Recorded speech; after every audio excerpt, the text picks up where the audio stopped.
So you want to invest in regional Victoria, but which market is the pick above the rest? Geelong, Ballarat or Bendigo? Three strong regional markets, all with their own pros and cons. In this episode, I'm gonna unpack the details in the data, comparing these three regional Victorian towns, helping you understand what could be a better choice for strong growth that best fit for your portfolio. The answers might surprise you. This episode is a must-watch before you buy in regional Victoria. I'm Junge Ma, the Senior Research Analyst at InvestorKit, and now let's get into it.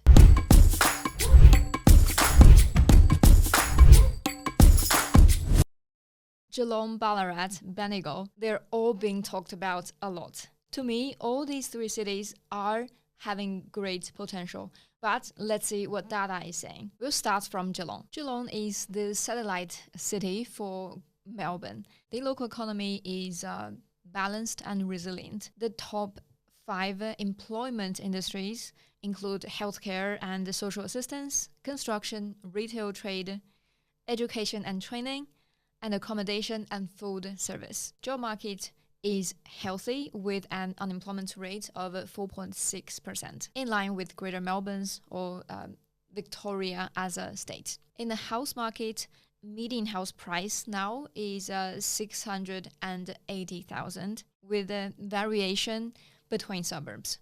Some are much higher than this level, while some older suburbs can have median prices below 600, such as Corio. Market pressure is increasing clearly.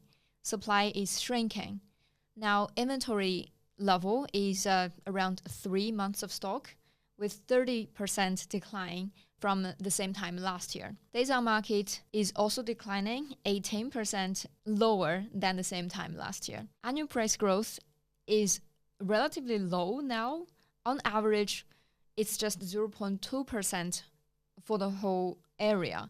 But with the shrinking supply relative to demand and increasing market pressure, we would expect a much higher annual growth in the coming year. Rental market conditions are also tightening. Now the vacancy rate is just 0.8%. It's been declining since early 2025. And now this declining trend is continuing into 2026. So overall, Geelong's economy is healthy. Market is not moving the fastest now, but pressure is increasing. And we expect its performance to be much better than now in the coming year. Now Ballarat. Ballarat is around 2 hours drive west of Melbourne. Local economy is also well-rounded and resilient. The top 5 employment industries are healthcare and social assistance, education and training. That's the second place for Ballarat. Retail trade, construction, and manufacturing. In the house market, median house price is just 550,000. It's still lower than where it was back in 2022. Supply is shrinking. Inventory once surged to above 4 or even above 5 2-3 years ago, but now it has declined to 2.7 months of stock. 55% decline in a year. Days on market is also declining, 18% lower than the same time last year. Prices have started to grow in 2025 with an annual growth rate of 4.6%. And in the coming year, with the shrinking supply, the declining days on market, we would expect a much higher annual growth than the current number. In the rental market, supply is also shrinking. The current vacancy rate is 0.6%, and we're seeing this steady decline trend over 2025. And into 2026, we expect it to become even lower. And then Bendigo. Bendigo is currently the fastest growing among these three. Median price has increased to close to 600,000. 2 years ago, Bendigo was supposed to be more affordable than Ballarat, but now it's not the case anymore. The top 5 employment industries are healthcare and social assistance, education and training, accommodation and food service, retail trade, and construction. Also not heavily reliant on any single industry. Job market is active with a 4.1% unemployment rate. I might have forgotten to mention Ballarat's unemployment rate, and it's 4.2%, just in line with the Bendigo's. Inventory level in Bendigo is the lowest, currently at 2.4 months of stock, declined by 50% over the past year, also declining very fast. Days on market, 26% lower than the same time last year. So as we can see, market pressure is increasing, although the difference is not really significant. Last 1 year annual growth has already been 8%.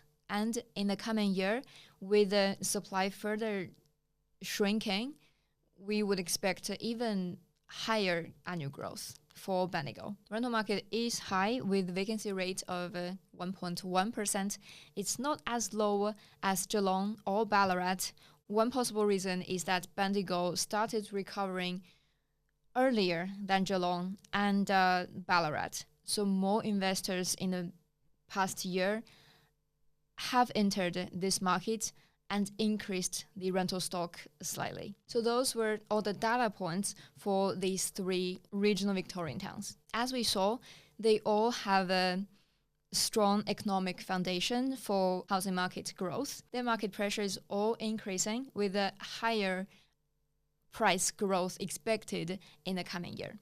And in the rental market, all 3 of them have a low vacancy rates, which would continue to push rents to grow. And above all, in terms of a growth cycle position, they are actually at very similar positions. They're all in a relatively early phase in their growth cycle. But if we have to rank them, Bendigo is seeing the highest and fastest dropping market pressure and would be expecting the highest growth in the coming year. So in that sense, I would be ranking Bendigo the top among these 3. And on the other end, Geelong is seeing the lowest and slowest recovering market pressure. So in that sense, Geelong would be the 3rd place. But as we always say, markets are always moving. If you're listening to this 1 year or 2 years after this, our ranking could be totally different. If you have any questions, anything to discuss, leave your comments below. My name is Junge Ma, the Senior Research Analyst at InvestorKit. I'll see you next time.